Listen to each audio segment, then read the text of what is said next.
Inflation in Israel tops 5%, which is modest compared to everybody else, but it is still the highest since 2008. And the key rate was lifted to 2%, but it went up by a 3/4 point increase, which was the biggest in 2 decades. Amir Yaron is the governor of the Bank of Israel. He joins me now. He's with me in New York. Governor, we get a rare chance to ask you, when you discuss this with your colleagues and make the decision, what's the thinking? Why these front-loading to such an extent? To those of us on the outside, it seems like you're telling us this is bad and going to get worse. Richard, first of all, thank you for having me on your show. We know Israel has had past experience. We know that inflation in general is a tax. It's a drag on the economy once it starts spiraling up. It particularly hurts the weaker economic segments of society.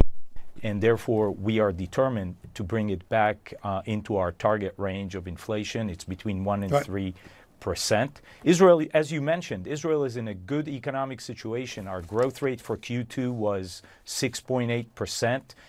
At 21, we ended with 8.2% growth. We have a very tight labor market. Actually, government surplus. We have government surpluses.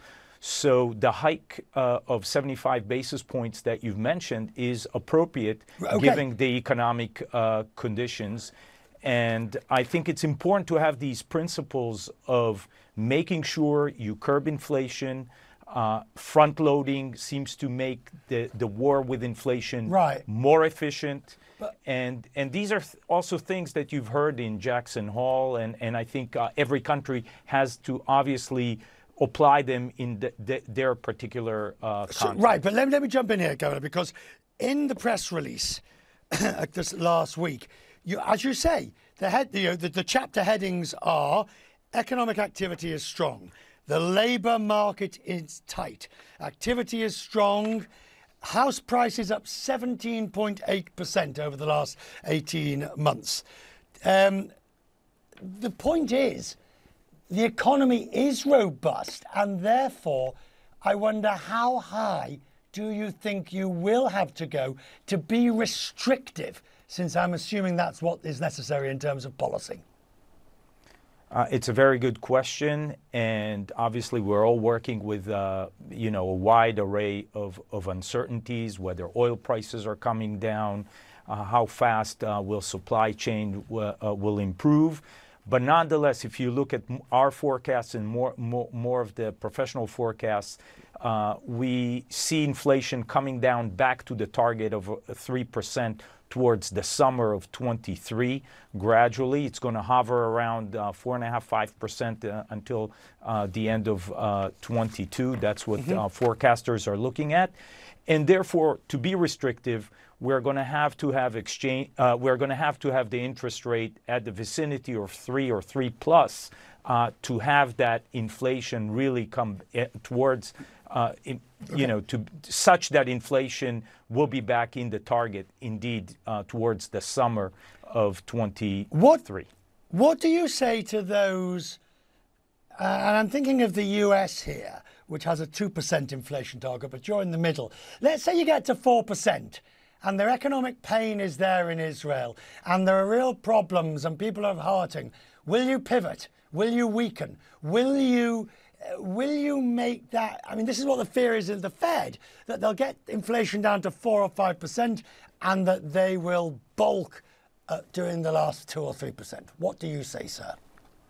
I think it's very important to bring the inflation back to the target within each country. We know the experience going back to Volcker that if you start lowering inflation and you sort of stop, it can come back and indeed come back with a vengeance, and you have to pay a higher price down the road. And that's part of that principle, front-loading, that in fact there is a pain.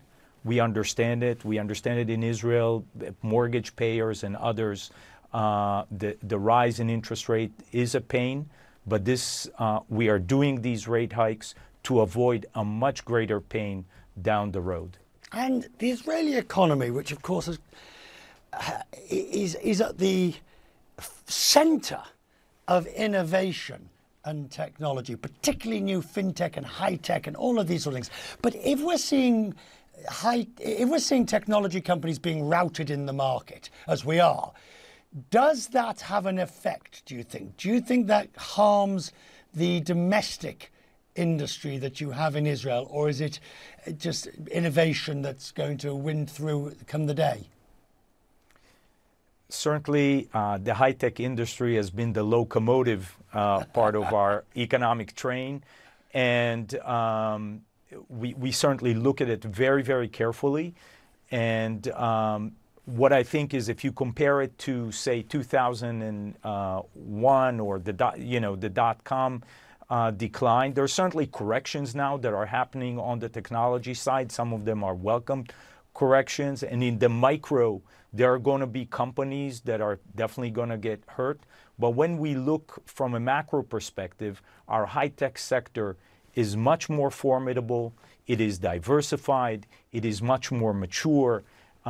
Over 60% of the companies actually have some kind of a product.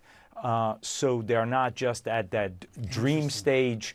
And therefore, we think, even though technology has received some of the bigger corrections due to the changes in the market, we still see the high-tech sector having the ability to absorb these economic changes. Governor, thank you. I will say, as I always do in these occasions, I look forward to Quest Means Business from Tel Aviv. Hopefully in the next 12 months we will be there to do the program and to see you there, sir. Thank you very much.